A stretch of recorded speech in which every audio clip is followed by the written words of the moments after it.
Million people cancelled their subscriptions with Netflix in the past 3 months, but the streaming giants expected to lose twice the number after years of growth. Jika Netflix terus seperti sekarang, mereka bisa saja bangkrut. Pernyataan ini mungkin terdengar mengejutkan, tapi coba ingat tahun 2014 saat itu Netflix sangat berjaya. Netflix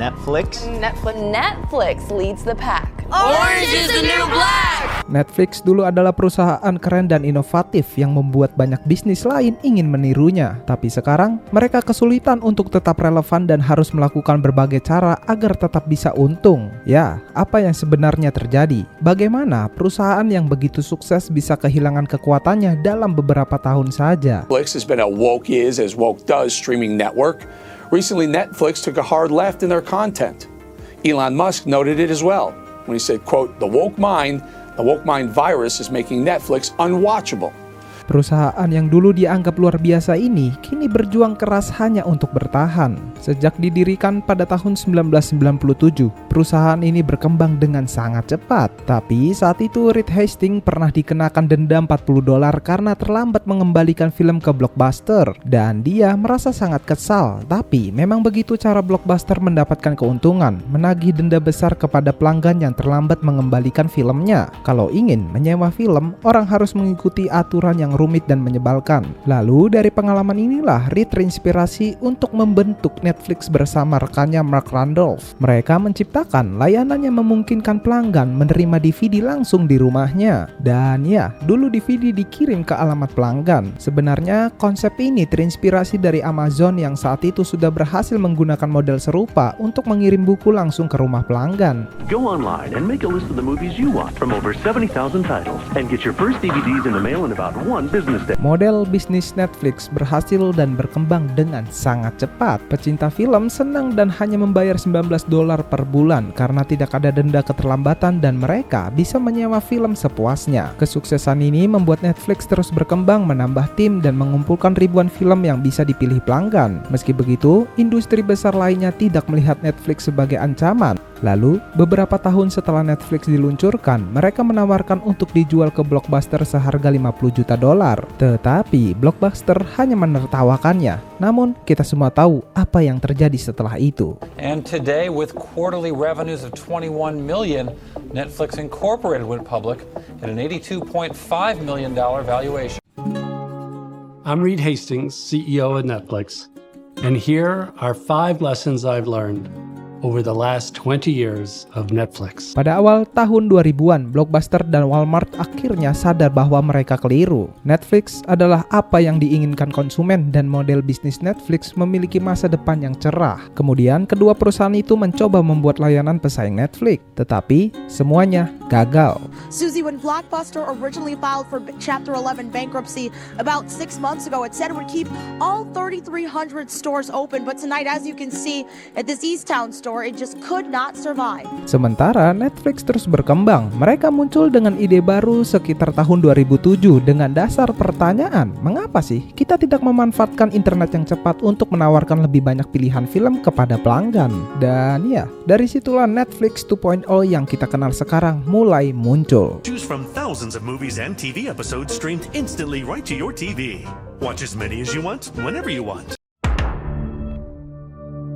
Layanan Watch Now yang diluncurkan pada tahun 2007 menawarkan 5.000 judul film yang bisa ditonton secara streaming di komputer atau perangkat di rumah. Fitur ini awalnya hanya tambahan kecil untuk pelanggan DVD Netflix. Dan mereka tidak pernah menyangka bahwa layanan ini akan lebih sukses daripada penyewaan DVD mereka. Larger TV go out with the internet TV function so that right from your remote control you can get onto Netflix and you can watch a movie without ever even touching your computer. Oke, pada tahun 2010 Netflix mulai bekerja sama dengan berbagai platform seperti Xbox, PlayStation, TiVo, Roku, dan perangkat Apple agar layanan streaming mereka bisa diakses di lebih banyak tempat. Ya, disinilah kamu mungkin mulai mengenal Netflix dan bisnis mereka mulai berkembang pesat. Kemudian pada tahun 2010, 99% pendapatan dan aktivitas Netflix berasal dari streaming. Jadi mereka beralih menjadi platform streaming utama dan menjadikan penyewaan DVD sebagai layanan tambahan. Tentu saja ini juga berarti akan ada perubahan harga. Pada tahun 2010,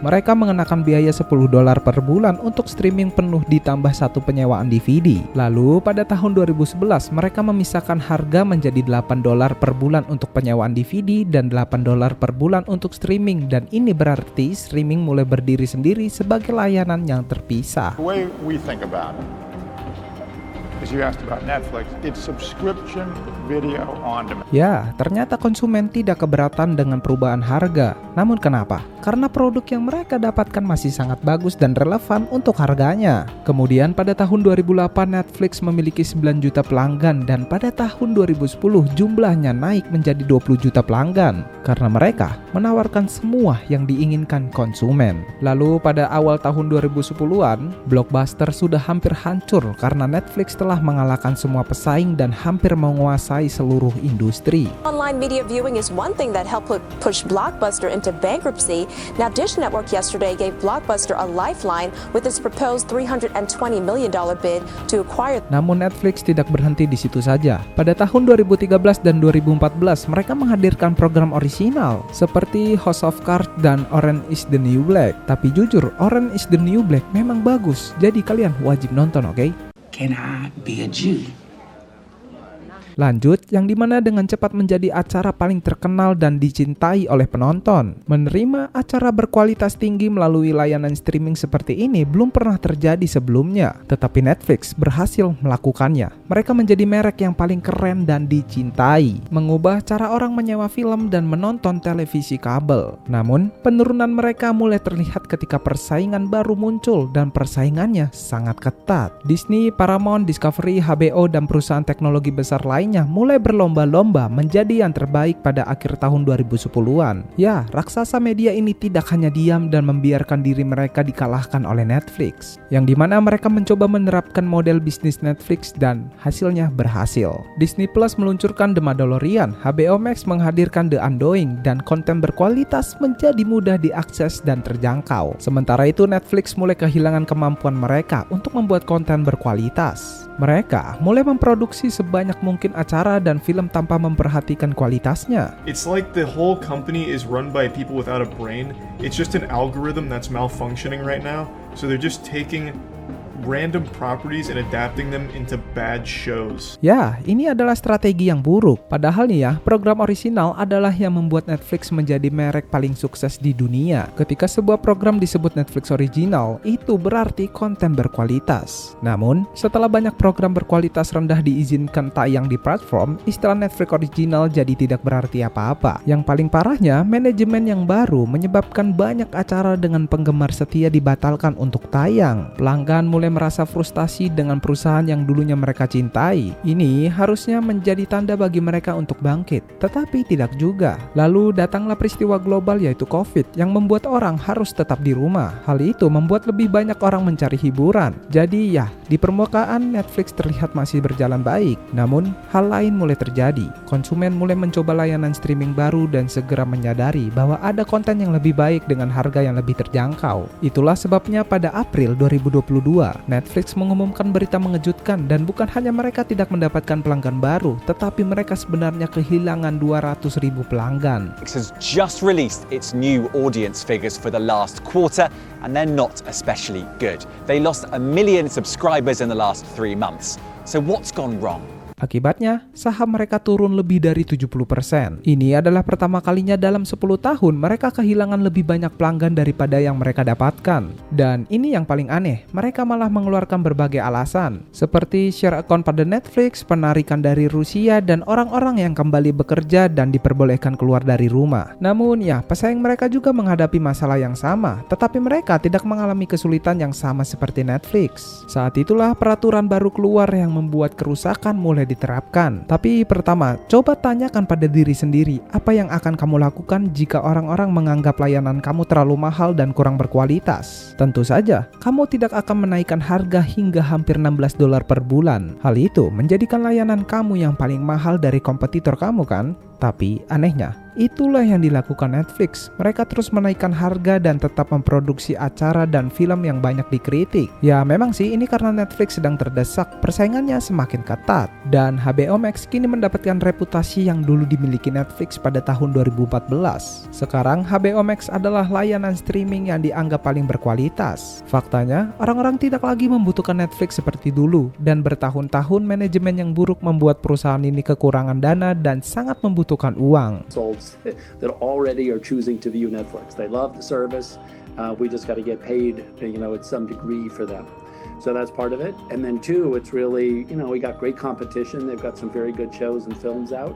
And what we got to do is take it up a notch. Kemudian beberapa waktu lalu perusahaan mengumumkan bahwa mereka akan menindak siapapun yang melakukan share account. Padahal hal tersebut merupakan sesuatu yang dulu mereka terima. Else's password to watch Netflix, your account has already been canceled or could be very soon. Ya, ini memang masuk akal jika dilihat dari permukaan. Karena lebih dari 100 juta orang berbagi akun Netflix-nya. Namun ini bertentangan dengan citra merek yang sudah lama mereka bangun sebagai teman yang keren bagi konsumen. Jika itu belum cukup, sekarang mereka sedang mengembangkan versi Netflix yang lebih murah, tapi akan muncul iklan di platformnya. Ya, kalau seperti ini mereka sekarang tidak jauh berbeda dari model televisi kabel yang selama ini mereka kritik. Sungguh aneh untuk dipikir-pikir kan? Perusahaan ini telah mengembangkan dua industri yang berbeda, penyewaan film dan televisi kabel. Tetapi sekarang lihatlah, mereka telah kehilangan nilai-nilai mereka dan cepat mengalami penurunan. Sayangnya bagi Netflix mereka tidak bisa menyalahkan siapapun selain diri mereka sendiri. Sekarang bagaimana cara Netflix kembali menonjol? Bagaimana mereka bisa mendapatkan pelanggan kembali dan menjadi platform streaming teratas lagi? Dan jawaban sederhananya adalah berhenti mencoba menyenangkan sekelompok orang yang sulit untuk merasa puas di Twitter.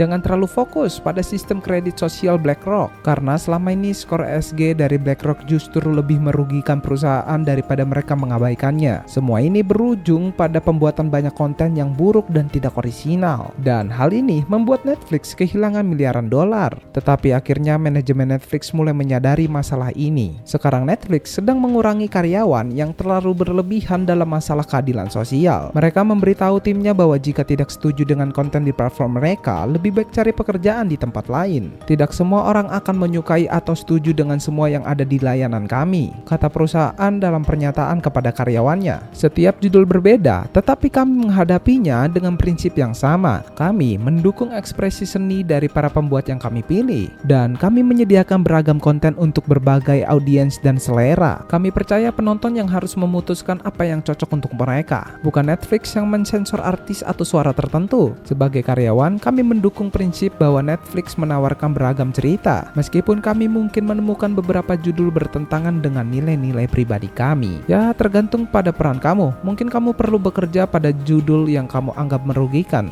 Dan perusahaan juga menambahkan, jika merasa sulit untuk mendukung keberagaman konten kami, Netflix mungkin bukan tempat terbaik untuk kamu. Pernyataan tersebut bisa jadi titik balik bagi Netflix. Ini bisa menandakan kebangkitan baru untuk perusahaan ini. Namun, kemunduran yang lambat dan menyakitkan bagi Netflix mungkin tidak terhindarkan, terutama karena budaya perusahaan ini dipenuhi oleh para pekerja dan investor, yang dimana Netflix lebih sebagai alat untuk menyebarkan perubahan sosial daripada sebagai penyedia hiburan. Jika Netflix tidak bisa segera mengubah kontennya, jelas perusahaan ini tidak akan bertahan lama lagi.